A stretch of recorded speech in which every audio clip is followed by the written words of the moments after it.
Jagannath university debating সোসাইটির membership recruitment করতেছি, তখন আমরা বুথ বসাইছি নিচে, সেইখানেই যাবো, যে দেখবো আসলে কি অবস্থা। আমি আসলে একজন চাকরিভুক্ত কামলা। Hi everyone, welcome to a new day. আজকে নতুন একটা দিন, নতুন শুরু, নতুন গল্প, নতুন সকাল, নতুন পজিটিভনেস, অনেক অনেক পজিটিভনেস। যাই হোক, আমি মাত্র আনাবিয়ার স্কুলে ছাড়লাম। এখন আমি ভার্সিটি যাব। তো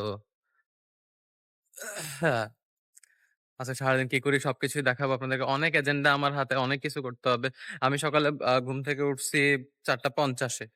ফজরের নামাজ পড়লাম। ফজরের নামাজ পড়ে তারপর এক ঘন্টা পড়াশোনা করছি। 1 ঘন্টা আমি এসকিউএল প্র্যাকটিস করছি।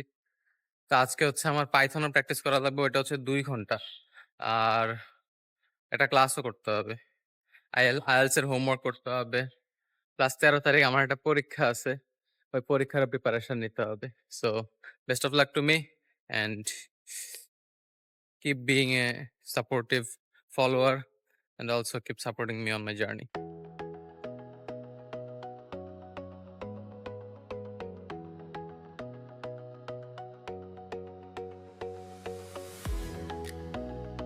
আচ্ছা, আমাদের ক্যাম্পাসে আমরা জগন্নাথ ইউনিভার্সিটি ডিবেটিং সোসাইটির মেম্বারশিপ রিক্রুটমেন্ট করতেছি, যেহেতু নতুন ব্যাচ আসছে, 21st ব্যাচ। তো এখন আমরা বুথ বসাইছি নিচে, সেইখানেই যাবো, যে দেখবো আসলে কি অবস্থা, কি চলতেছে। এতক্ষণ সেই কাজই করলাম। তো চলেন আপনাদেরকেও নিয়ে যাই, আপনাদেরকেও দেখাবো আর কি। ভার্সিটিতে এসে আজকে আমার এটাই কাজ ছিল, একটু বসবো বুথের মধ্যে, দেখবো কে কি করতেছে না করতেছে।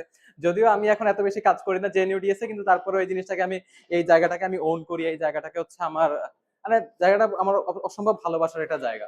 তো আসলে ছাড়তে গেলেও আসলে ছাড়তে পারি না। এই জন্যই বসতে ভালো লাগে, যাই একটু বসবো, দেখবো জুনিয়ররা আসবে, কথাবার্তা বলবো সবার সাথে, বন্ধু বান্ধব আছে এখানে। চলে আসবো।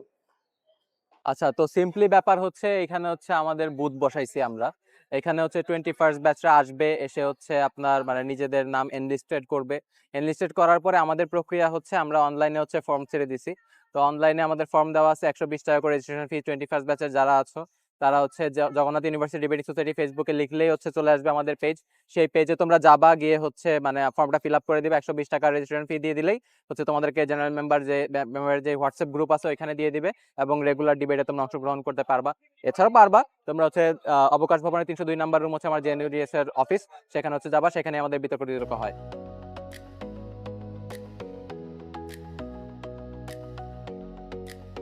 এবং সাথে আপনাদেরকে সার্টিফিকেট দেওয়া হবে, ঠিক আছে? এই সার্টিফিকেট অনেকে আছে মাস্টার্স করার পরেও আমাদের কাছে চায়, কিন্তু আমরা দিতে পারি না, কেননা এটা কিন্তু আনএথিক্যাল এবং এটা জানলে প্রশাসন আমাদের সমস্যা হবে। ভাই, মাস্টার্স এর ক্লাস করে আপনার কেমন লাগছে? আসলে মাস্টার্স কোর্সে এনরোল করছি, ক্লাস করেন নাই? ক্লাসটা আসলে আমার সৌভাগ্য হচ্ছে না করার, কারণ আমি আসলে একজন চাকরিভুক্ত কামলা। আমি আসলে এই চাকরি করে ক্লাস করতে পারি না, ক্লাস করে চাকরি করতে পারি না, পড়াশোনা করতে পারি না। নিজের একটা প্রস্তুতি আছে, কিন্তু এই জগন্নাথ বিশ্ববিদ্যালয় এত রিমোট প্লেসে সিচুয়েটেড যে আসতেই পারি না ঠিক মতো। সকালে বাস মিস হয়ে গেলে 100-150 টাকা খরচ হয়ে যায় আসতে আসতে, খুবই কষ্ট।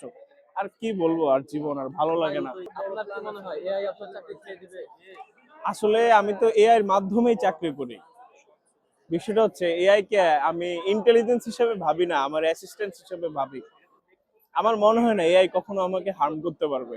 আসলে পড়াশোনা, একাডেমিক স্কিল, একাডেমিক নলেজ, এই পুরোটাই একটা স্ক্যাম। পার্সোনাল ডেভেলপমেন্টের জন্য স্কিল ডেভেলপমেন্ট ছাড়া আর কোনো উপায় নেই। স্কিল শেখা, ইন্টারপার্সোনাল কমিউনিকেশন কিভাবে বেটার করা যায়, এগুলো নিয়ে কাজ করা উচিত। পড়াশোনা অবশ্যই একটা গুরুত্বপূর্ণ অধ্যায় জীবনের, কিন্তু একে একমাত্র চাবিকাঠি হিসেবে ধরা যাবে না ক্যারিয়ারে সাফল্য পাওয়ার জন্য।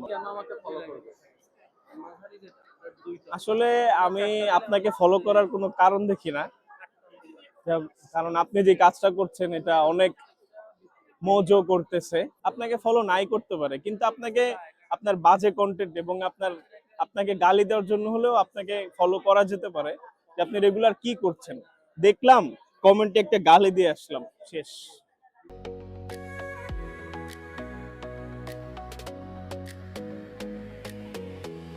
এই হাবাইত্তারা বলো কেমন লাগতেছে খাইতে? ফ্রি ফ্রি খাওন কেমন লাগে? তো ফ্রি ফ্রি খাওয়াই তো, সবুজ খায়, সবুজ টাকা দিছে, তোরা সব খাইতেছিস, ঠিক আছে? ঠিক আছে, বুঝছিস? এই হচ্ছে আমার ভার্সিটি, ঠিক আছে? ওই যে দেখেন মানে মিছিল হইতেছে, ওই যে মিছিল। যাই হোক, মানে এই ভার্সিটির মানে সপ্তাহে 7 দিন যদি ক্লাস হয়, 8 দিন মিছিল হয়। খালি আন্দোলন আন্দোলন আন্দোলন আন্দোলন ছাড়া এই ভার্সিটির মধ্যে আর কোনো সুযোগই নাই। খাইতে বইছিলাম, এই আন্দোলন শূন্য হচ্ছে বাইরে আইতে হইলো। 2 দিন পর পর বিসি ভবন লক, বিসি ভবনের উপরে হামলা, বিসি ভবনের নামে মামলা, মানে সব হচ্ছে বিসির দোষ, সব হইতাছে এটার দোষ, ওইটার দোষ, ওইটার দোষ। মানে খালি আন্দোলন আন্দোলনের আন্দোলন, আন্দোলন ছাড়া এই দুনিয়ায় আর কিছু নাই।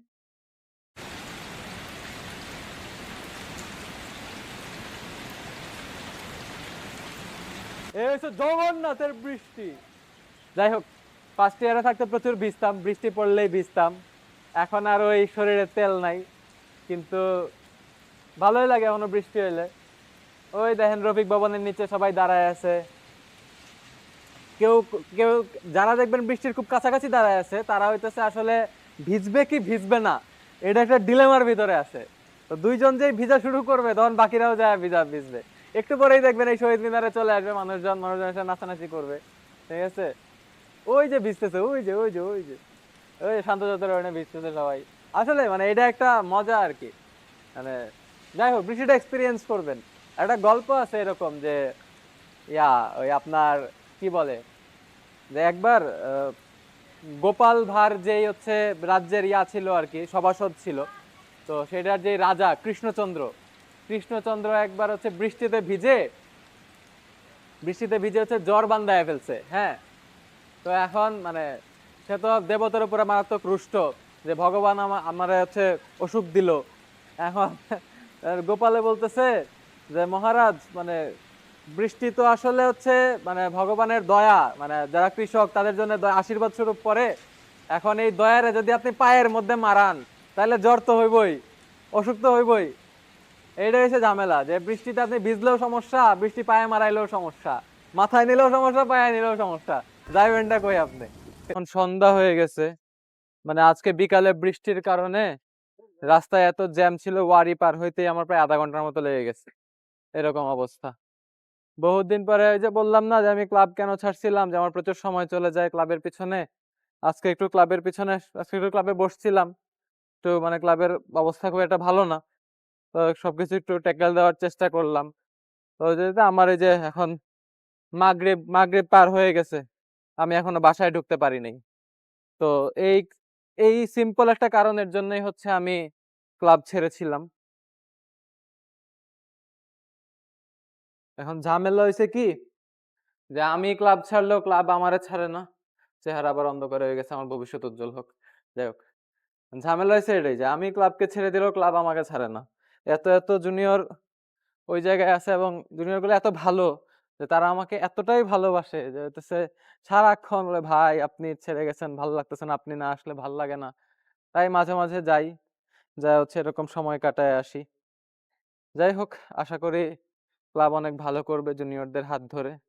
আমি থাকবো কিনা, আমি আসলে আমার থাকার কোনো প্ল্যান নাই, দেখা যাক কি অবস্থা হয়। সবাইকে বল, তোমরা সবাই আমার চাচার চ্যানেলটা সাবস্ক্রাইব করো। বল। তোমরা সবাই আমার চাচার চ্যানেলটাকে সাবস্ক্রাইব করো। আর কি ফেসবুকে কি করবে, ফলো করবে, ফেসবুকে ফলো করবে, ঠিক আছে? আচ্ছা, আমি তোমাদেরকে রিকোয়েস্ট করলাম। আমি তোমাদেরকে রিকোয়েস্ট করলাম। আর বাসায় এসে দেখি দিবাই হচ্ছে আমাদের জন্য ভাজা পোড়া করছে, তো একটু খাইতেছি, মজা লাগতেছে। আপনার ঘরে কেমনে দেখাই আমি। এই যে ভাজা পোড়া এনে দে, আমাকে একটা দে।